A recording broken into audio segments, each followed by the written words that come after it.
तू चांद हो कि अब हमारा बना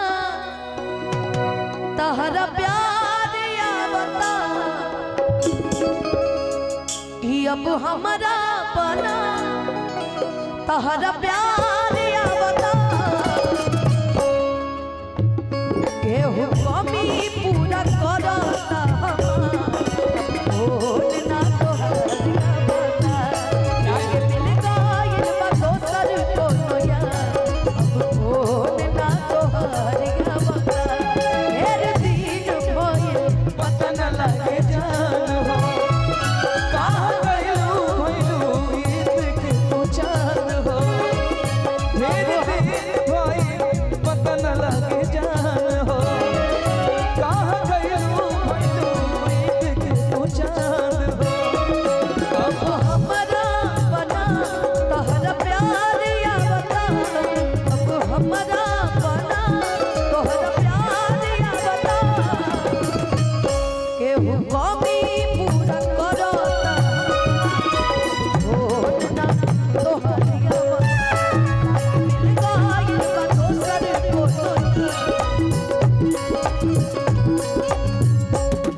तोहरा का बुझाई दिल में हमरा याद लगल के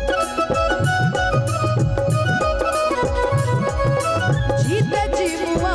देलू अपना तू पगला के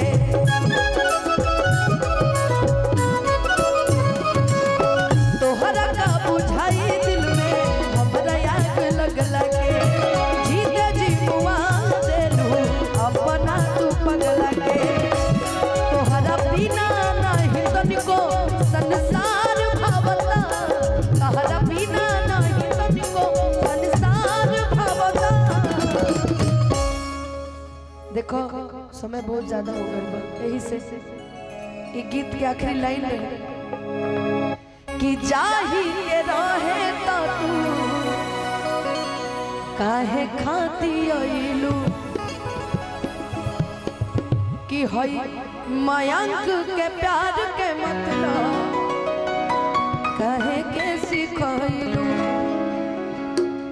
कि तोहरा याद अनुपमा के बार बार आवता